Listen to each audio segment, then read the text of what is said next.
la población humana en estos territorios. Y el tema que ahora nos convoca tiene que ver precisamente con lo que se convirtió en una separación política, pero nunca en una separación cultural y mucho menos en una separación de nuestro destino común. Ya lo dijo también Diego, el 28 de agosto de 1821, cuando estaban estacionadas las tropas del ejército trigarante en Guatemala. Recordemos que entonces Chiapas pertenecía a la Capitanía General de Guatemala, junto con los países que ahora forman parte de Centroamérica y cuya capital era la antigua Guatemala. Y dos síndicos del ayuntamiento de Comitán, Miguel Ortiz y Victoriano Cancino, decidieron evitar cualquier conflicto mayor al arribo de este ejército trigarante y convocaron junto con el Cabildo a una reunión abierta para dirimir la oportunidad de declarar su propia independencia. Si nosotros hacemos un recuento, quiero advertir una cosa que comenté amablemente con Edwin, que tiene que ver con que, no sé si en Guatemala suceda lo mismo, pero en México estamos acostumbrados a que se nos impuso una historia nacional monolítica, única, en la que todos los territorios, todos los estados, todos los pueblos aparentemente habían vivido el mismo proceso. Y eso no es así. La guerra de independencia que inició, fíjense a dónde llega de repente también cierta forma de interpretar la historia, que en México es el único país en donde conmemoramos la independencia en la fecha de su inicio y no en la fecha de su culminación.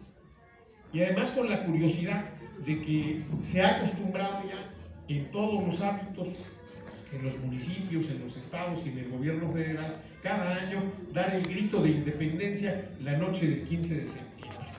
Cuando la historia nos dice que el padre Hidalgo, el cura de Dolores, en Guanajuato, si emitió una arenga, fue después del llamado a misa y de las campanas del 16 de septiembre. ¿Por qué se festeja el 15 de septiembre la independencia en México y por qué se hace esta ceremonia del grito? Que además nos uniforma a todos los mexicanos. No quiero decir con esta historia monolítica impuesta desde el centro y desde arriba que no tengamos por qué no asumir también esos signos de identidad que nos hacen sentir mexicanos. Pero al final se trata también de un asunto relativamente simbólico. Entonces se celebra el 15 de septiembre porque era el día de cumpleaños del presidente Porfirio Díaz. Entonces se convirtió en un ritual que repetimos cada año, como si todo hubiese sucedido de la misma manera en todo el país, y no fue así.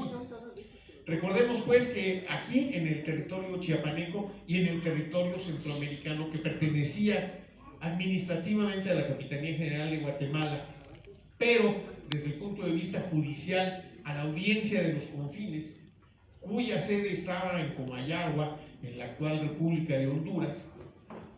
En ninguno de esos territorios hubo un solo hecho de guerra relacionado con la independencia, fuera de uno un tanto mítico en el que le atribuyen a Mariano Matamoros haber estado en Tonalá, entonces parte del Soconusco, y fuera de eso no tuvimos ni las arengas, ni el ruido, ni el conflicto político que se desencadenó en el centro de México. Aquí decía Laco Cepeda, nuestro querido escritor, que en Chiapas todo llegaba tarde. Dice, aquí, por ejemplo, la burguesía le tiene miedo a la revolución, pero francesa, porque estamos un poco atrasados en el tiempo. Entonces, la independencia llegó ya cuando estaba a punto de consumarse. Entonces, ese 28 de agosto en Comitán, por primera vez en toda Centroamérica, desde el punto de vista geográfico y cultural, Centroamérica comienza en el Istmo de Tehuantepec.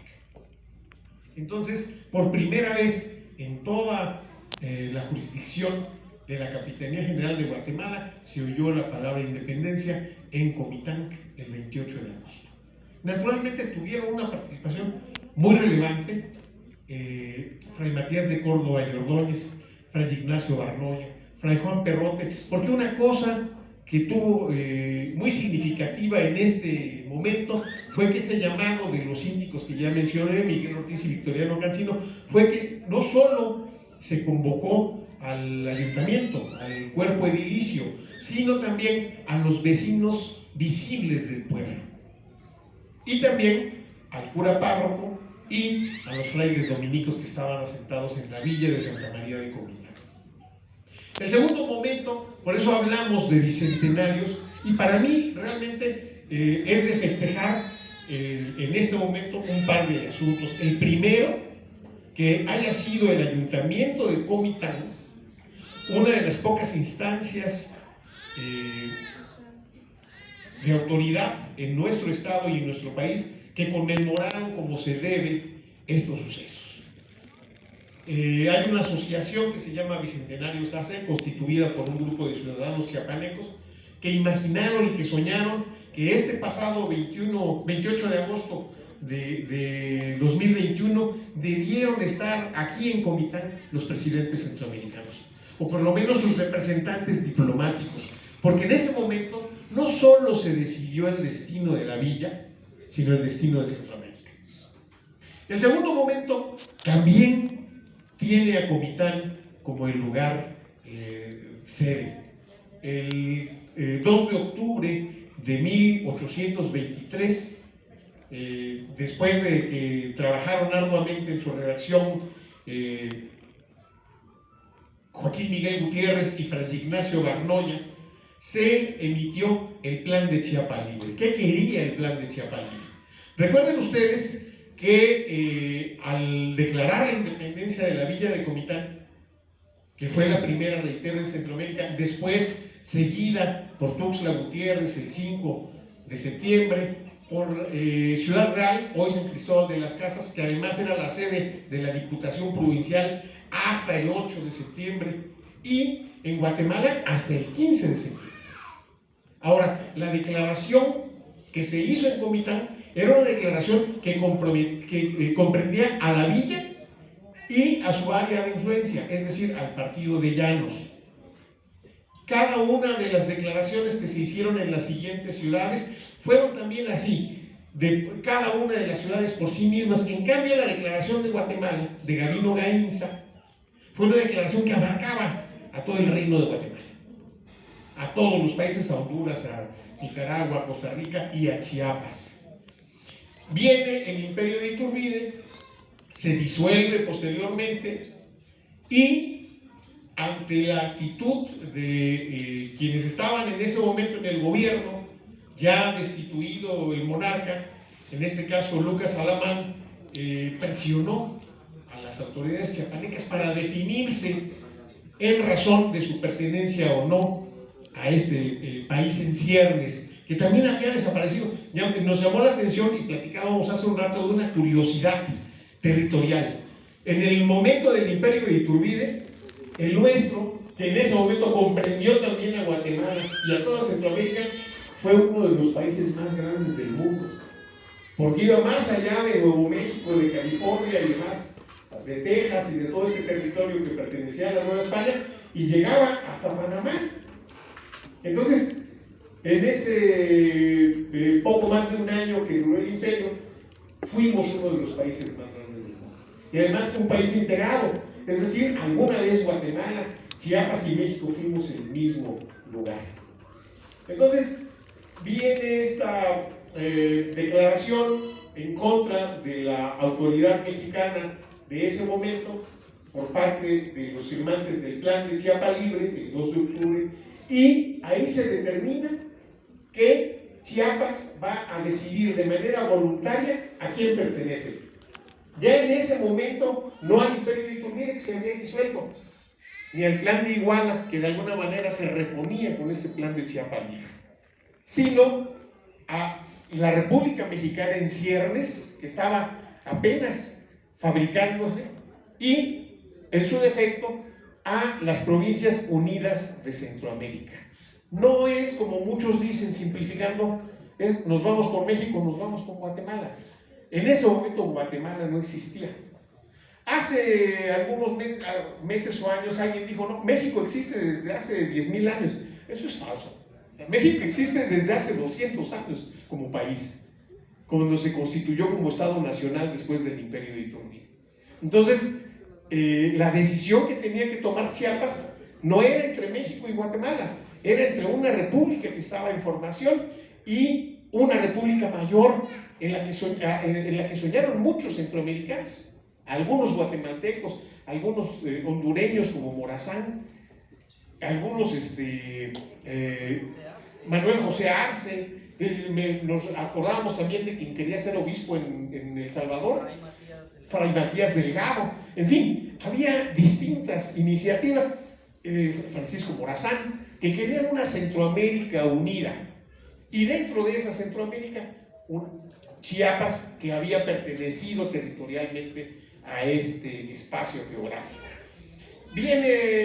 Pasa el plan de Chiapas Libre y viene lo que muchos entienden, otros cuestionan, pero sin duda tiene un enorme significado, un primer ejercicio democrático, un plebiscito para que Chiapas decida, los 12 partidos, no estamos hablando de partidos políticos, sino de las circunscripciones territoriales, Soconusco, Tonalá, Tapachula, Iztacomitán, Huixtla, Tuxtla Gutiérrez, Tuxtla que no se llamaba Gutiérrez entonces, aunque nuestro héroe ya andaba, San Marcos Tuxtla se llamaba entonces, en fin, esos 12 partidos, cada uno con un representante, comenzaron a discutir la pertinencia de la incorporación a Centroamérica o a México, pero lo hicieron procurando hacer un plebiscito democrático, en el que el resultado final dio aproximadamente 90,000 votos en favor de la Federación a México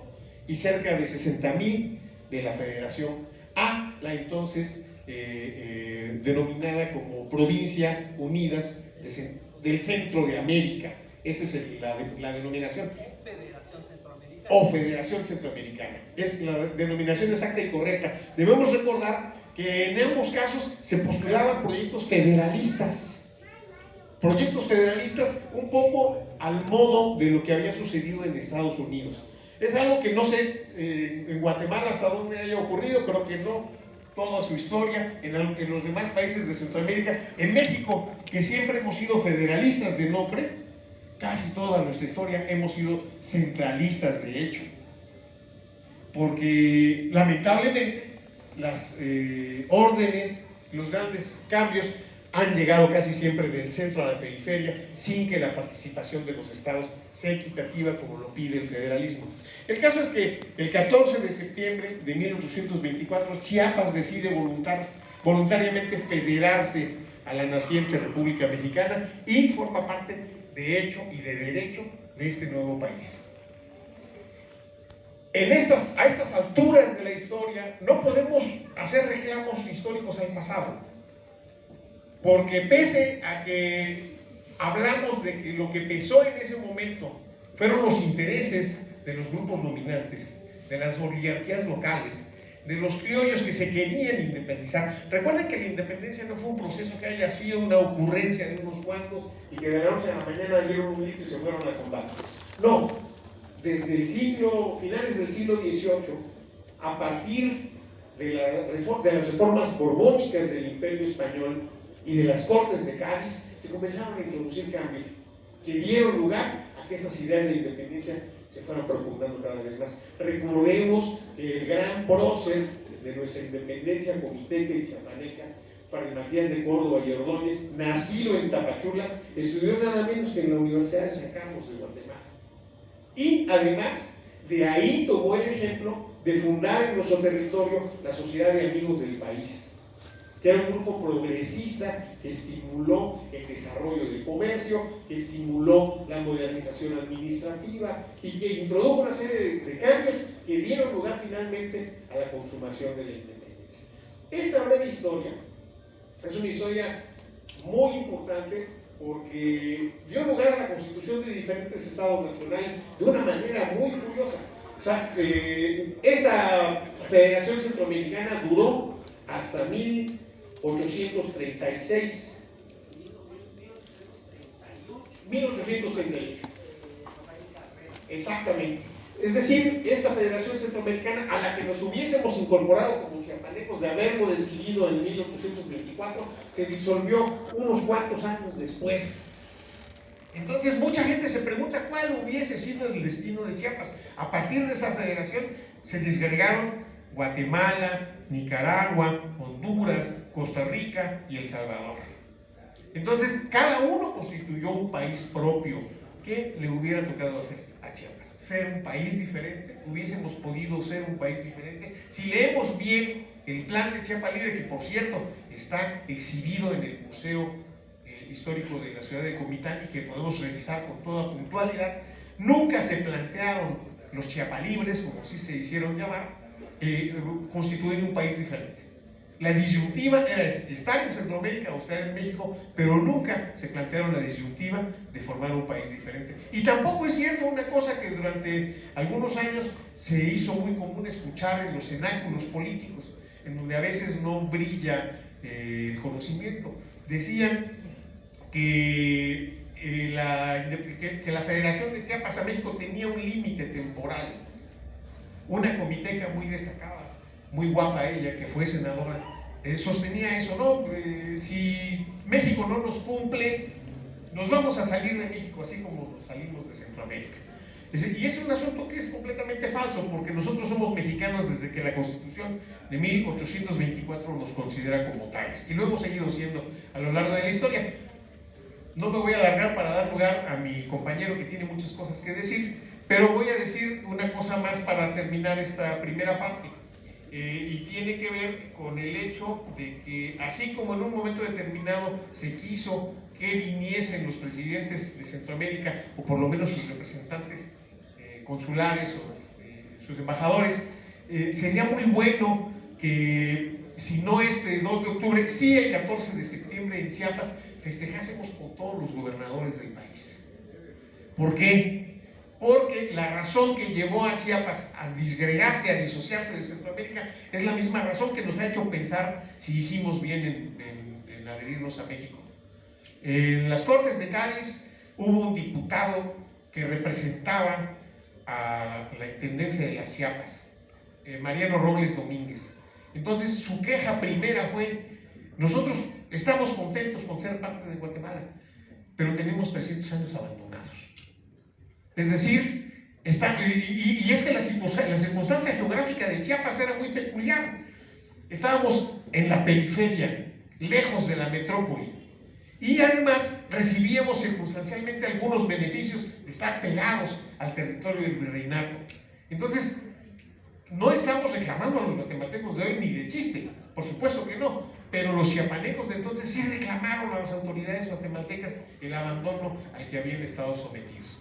Termino diciendo esto: nuestra Federación en México ha implicado que aportemos a la nación una enorme riqueza cultural.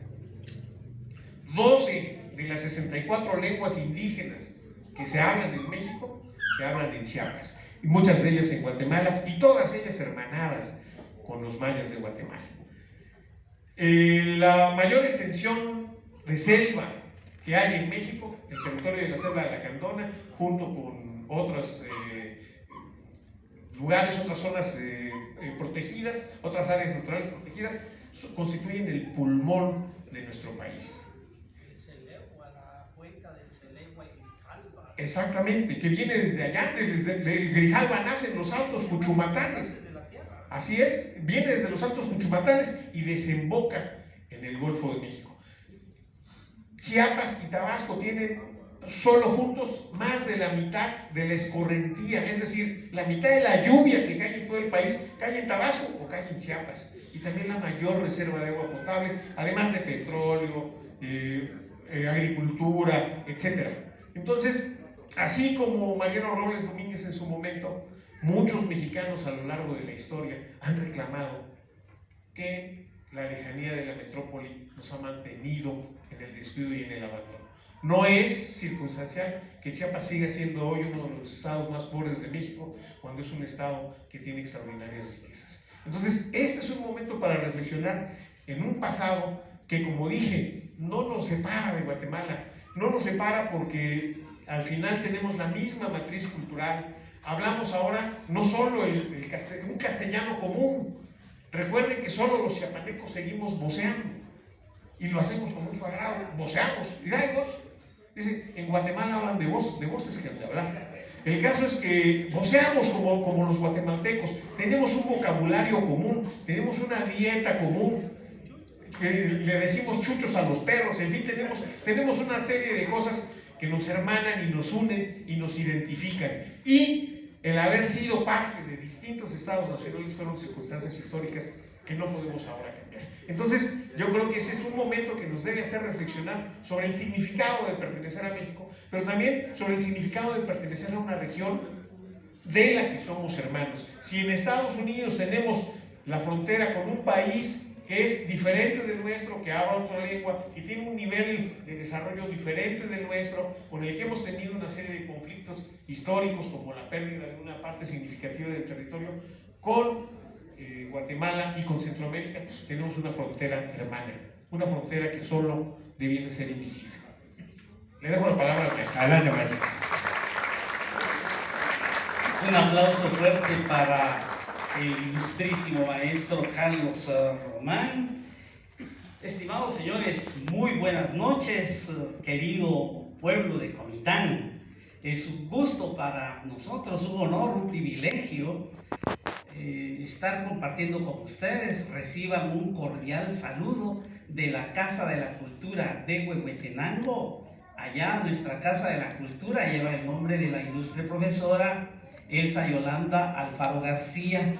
Es un privilegio, reciban ustedes el saludo de mis coterráneos, sus hermanos. Ustedes son nuestros hermanos huehuetecos.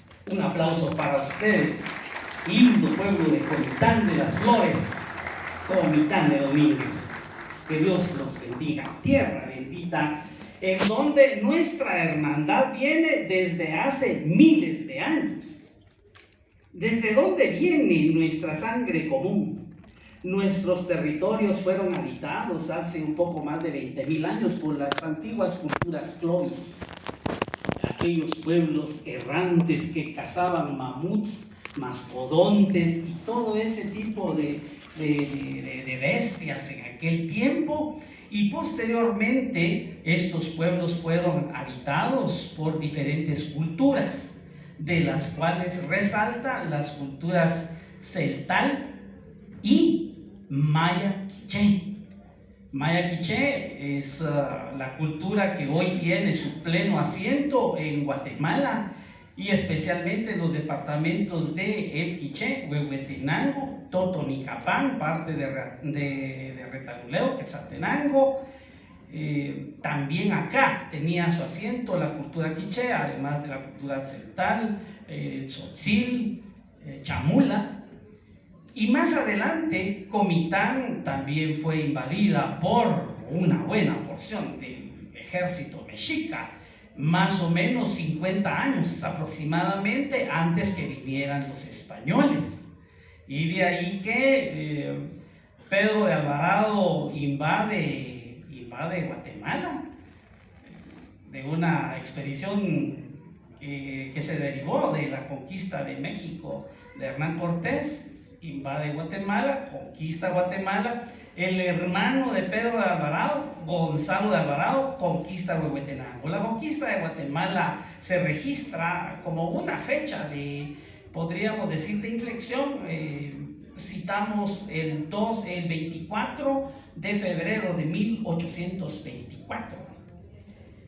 Luego Pedro de Alvarado llega a El Quiché, mata a los reyes, los quema vivos, y luego uno de los hijos de los reyes le dice: señor Pedro de Alvarado, lo que usted hizo fue una ingratitud, porque realmente nuestros papás, ellos no querían matarlos a ustedes y encerrarlos y quemarlos vivos, sino que fue por consejos de un rey que está al occidente. Ese es el Caibil Balam. señor de los Man, y ahí sí hay oro. Aquí nosotros somos pobres, en cambio esos tienen mucho dinero, cabalmente. Entonces Pedro de Alvarado envía a su hermano Gonzalo de Alvarado y se desarrolla el proceso de conquista de Huehuetenango entre los meses de julio hasta octubre de 1825. Dicen que la persona, el conquistador, el soldado español que le dio la estocada a Tecumumán, el héroe nacional de Guatemala, fue Pedro de Portocarrero. Pues, estimados señores comitecos, casi de seguro ustedes saben o les han contado que don Pedro de Portocarrero fue enviado para conquistar el área de Comitán, que ya se llamaba Comitán, pues antes se llamaba Baluncanán. Según entiendo, Baluncanán significa de las 9 estrellas, sitio de las 9 estrellas o sitio de los 9 guardianes, pero los mexicas le llamaron a esta tierra Comitlán, la tierra de donde se alejan las fiebres, donde no hay fiebres, porque según hablábamos con el ilustre maestro Carlos Román, por lo menos aquí lo que no hay son zancudos. Lo que sí se sufre en las tierras de Tapachula, ¿verdad? Y toda esa área costera, y especialmente el área de calor, que es en donde parece el infierno, Huistla, ¿verdad? Y entonces esta área era alejada de Huistla, y entonces tenemos esa afinidad. ¿Por qué afinidad? Porque los quichés, los maya quichés, estaban extendidos hacia este lado y también convivían con la cultura man, y había mucha relación comercial entre la gente de Comitán, que eran mexicas, y la gente de Xinabajul, la capital de los man, en donde de Xinabajul había un sitio ceremonial que se llamaba Sac Uleu. Sac, blanco, Uleu, tierra. Sac Uleu, tierra blanca, y los españoles hispanizados decían Zacaleu o Socoleo. Y entonces, ¿por qué razón es que había mucha relación comercial entre Comitán y Huehuetenango en aquellos tiempos?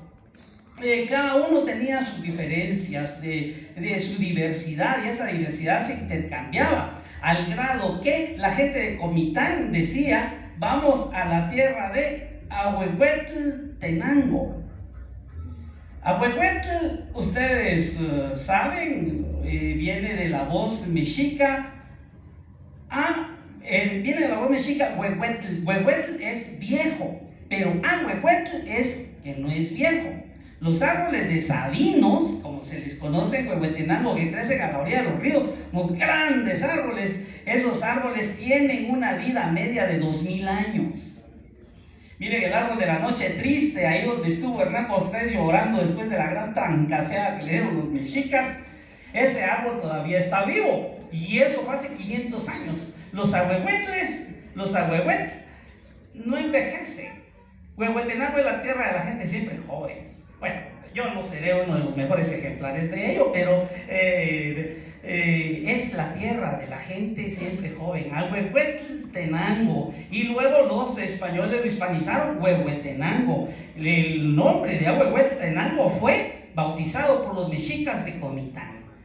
Entonces miren ustedes qué gran relación, qué gran hermandad. Era un solo territorio, y que luego pues, fue sometido a conquista, y además de ello tiene una historia común, al grado que durante la colonia se constituyó el Reino de Guatemala. Y aquí, maestro Carlos Román, yo sí me voy a auxiliar de ustedes le llaman acordeón aquí, ¿verdad? En las universidades y en los colegios, nosotros allá le llamamos chivo, ¿verdad? Un apunte para ayudarnos, porque dice que cuando la memoria te falle, hazte una de papel. Y entonces yo me hice una de papelito aquí para poder auxiliarme. Se vivía en el Reino de Guatemala para el año 1821, vamos a hablar un poquito más antes, 1811. Para 1811 se vivía en el Reino de Guatemala, que era administrado por una Real Audiencia de Guatemala a cargo de un presidente designado por el rey de España, quien a la vez era gobernador y capitán general, que se extendía desde todo Chiapas, o sea, desde más allá bueno, estamos hablando de lo que hoy es Chiapas, todo ese territorio hasta Boca del Toro y Chiriquí en Panamá. Para 1811 el capitán general era don José de Bustamante y Guerra, pero lo que pasaba en ese tiempo, yo más me voy a ubicar por el lado de nuestro pedacito, por el lado de Guatemala y por el lado de Huehuetenango, porque como muy bien cita el maestro Carlos Román, muchas veces la historia oficial, ¿verdad?, se impone y muchas veces no se deja la apertura para las diferentes fuentes y para conocer toda la diversidad de lo complejo que fueron los acontecimientos.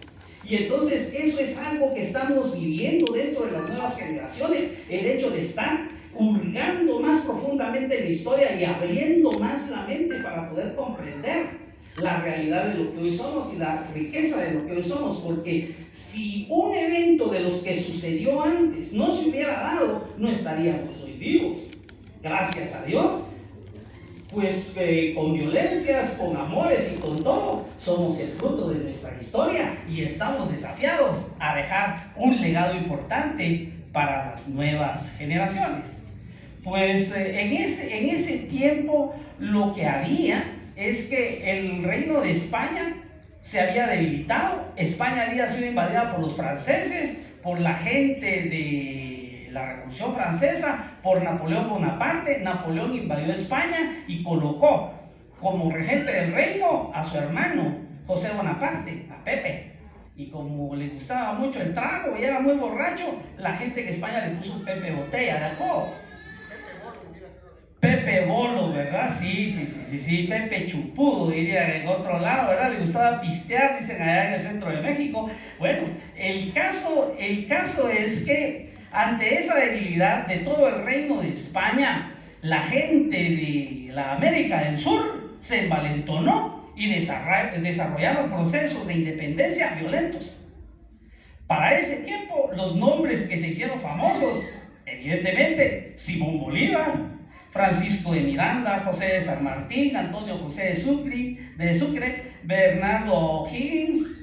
Y miren ustedes, en 1810 empieza, 1811 empieza también aquí en México también el ardor de la independencia con don Miguel Hidalgo y Costilla, el padre, y José María Morelos y Pavón, y fueron procesos violentos, mucha guerra, sangre, muerte y todo eso.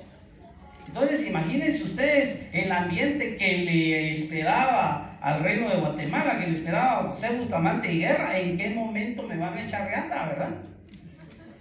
En El Salvador, Fray Matías Delgado empezó también con sus ambiciones, porque digo, si hay una independencia y logramos que El Salvador se independice, El Salvador va a necesitar obispo, y entonces a mí me va a dar el obispado el Papa. Entonces, Fray Matías Delgado lo que quería era su obispado, pues. Entonces habían intereses, y además había intereses oligárquicos, habían oligarquías, clases privilegiadas, tenían prebendas del gobierno español. Había oligarquías en Guatemala que venían y cobraban impuestos a los diferentes ayuntamientos que había en el reino de Guatemala. También había oligarquías acá en San Cristóbal de las Casas, en Tuxtla, y hubo un proceso en que separaron también a San Marcos Tuxtla y a Ciudad Real. En ese tiempo San Cristóbal de las Casas se llamaba Ciudad Real, y entonces también acá lo que se pretendía era unificar otra vez a esos dos ayuntamientos. O sea, había intereses, había ambiciones. Fray Matías Delgado hace un proceso en El Salvador, le sofocan el intento. Luego unos sacerdotes y también fieles que se congregaban en el convento de Belén en Guatemala también empezaron a conspirar para venir y rebelarse y hacer un proceso de revolución y hacer la armada en Guatemala, que esa también fue sofocada por el capitán general de aquellos tiempos. Entonces, miren, era un ambiente muy explosivo. O sea, había miedo de que en cualquier momento la gente se iba a levantar. No solamente ese ambiente de intereses y todo lo que había, el entorno tan explosivo de sangre, muerte, Agustín de Iturbide dando riata aquí en el centro con Vicente Guerrero y todo ello, y ya Simón Bolívar asentado y con problemas allá. ¡Qué miedo! Y algo que pasó en Guatemala. En 1820 se levantan las comunidades de Totonicapán, que dieron lugar a los 48 cantones de Totonicapán, que hoy todavía existen y que hacen procesos muy tremendos en Guatemala. Esa organización de los 48 cantones en aquel tiempo estaba encabezada por el señor Atanasio Tzul de San Miguel Totonicapán y Lucas Aguilar. Y ellos vinieron y dijeron: miren, nosotros les estamos pagando impuestos a los ladinos, ya no le paguemos impuestos a los ladinos. Miren, en México ya están con las ideas de que los indígenas no paguemos impuestos. Entonces aquí no paguemos impuestos, y además de eso, ya los reyes en España ya no sirven, entonces nosotros tengamos nuestro propio reino. Y sí, dijo la gente de San Miguel Totonicapán, la gente de San Cristóbal, Totonicapán, San Francisco el Alto y Momostenango se unieron todos y declararon como reyes a Atanasio Tzul y a su mujer, Felipa Soc. Y les hicieron su trono de madera, porque eran los reyes, y la corona. ¿Qué hacemos para la corona?, dijeron los señores. Se fueron a meter a la iglesia de San Miguel Totonicapán, y ahí se fueron a sacar la corona del señor San José y se la pusieron a Atanasio Tzul. Y a Felipa Soc le quitaron la corona a Santa Cecilia y se la pusieron a Felipa Soc. Ese fue un reinado indígena en Totonicapán que duró 29 días. A los 29 días los ladinos se asustaron y se armaron y fueron a hacerles un proceso de violencia. Se pelearon, hubo combate, hubo muertos, capturaron a Atanasio Tzul y a Lucas Aguilar, y los tuvieron 9 días dándoles latigazos, 9 días completos, y a los 9 días los soltaron. Pero entonces ya quedó mucho miedo, tanto en la Capitanía General de Guatemala, pero por otro lado también quedó un miedo en Huehuetenango, en Concepción, Huehuetenango, que para ese tiempo ya era la vía de Huehuetenango, y para ese tiempo Comitán también ya tenía la categoría de ciudad y le habían dado categoría de vía a San Marcos Tuxtla. Y entonces, miren ustedes, todos esos miedos, ya los indígenas se van a levantar. Y miren lo que pasó también. Vicente Guerrero y Agustín de Iturbide proclaman el Plan de Iguala y se proclama la independencia de México. La fecha me la dirá el maestro Carlos Román, es en febrero, si no estoy mal, 24 de febrero de 1821. Agustín de Iturbide, ¿cuál era su idea?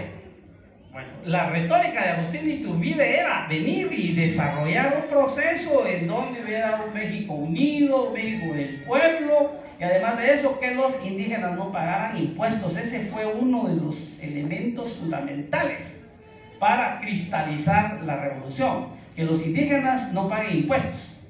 Y pues él, ¿verdad?, siendo un líder, ¿verdad?, iba a ser un líder que iba a convocar y fomentar la democracia y cosas de esas. Pero cuando ya ganaron la guerra, podríamos decir, Agustín de Iturbide se declara emperador, Agustín I. ¿Cuál era la idea de Agustín de Iturbide? Agustín de Iturbide lo que quería era ser emperador, pero él no estaba pensando solo en México, él pensaba en una América unida. ¿Qué era lo que él quería? Agarrar todo lo que tenía de México ya y agarrar la América del Sur y que su imperio llegara hasta la Argentina y Chile. Pues si Bonaparte había sido un gran emperador, y así como los grandes como Julio César, Alejandro, etcétera. ¿Y por qué no iba a ser un gran emperador Agustín de Iturbide, Agustín I, y dejar un legado al mundo y el ego, pues? Pero ¿cuál era el problema para poder alcanzar la América del Sur? El centro de América, que empezaba en Chiapas hasta Panamá. Entonces lo que había que hacer era venir a agarrar ese territorio. La idea de él fue venir e intimidar a los ayuntamientos más importantes del reino de Guatemala antes de entrarle a la Capitanía General. Y entonces lo que hizo fue uno de sus generales, el más feroz, el más criminal, italiano, don Vicente Filísola. A este general lo mandó con un contingente de 500 hombres para la región de Oaxaca. Los asentó ahí y dijo: miren, lo que vamos a hacer es, con esta fuerza, lo que vamos a hacer es invadir el reino de Guatemala. Los vamos a combatir, los vamos a matar y todo eso, y nos vamos a hacer del territorio. Y luego, ya que tenía sus tropas acantonadas, manda una invitación muy cordial a los ayuntamientos de Santo Domingo de Comitán, San Marcos Tuxtla, la Villa de la Purificación de Jacaltenango, al ayuntamiento de Concepción Huehuetenango y a Ciudad Real. Una invitación a unirse al imperio de Iturbide. Únanse los centroamericanos, únanse los del reino de Guatemala al imperio de Iturbide. Miren, era una gran amenaza. Y eso lo vieron aquí en Comitán, Fray Matías de Córdoba. ¡Qué horror! Si nosotros les decimos que no, esta invitación es una amenaza. Nos van a matar. ¿Qué costos va a tener eso para nuestra gente?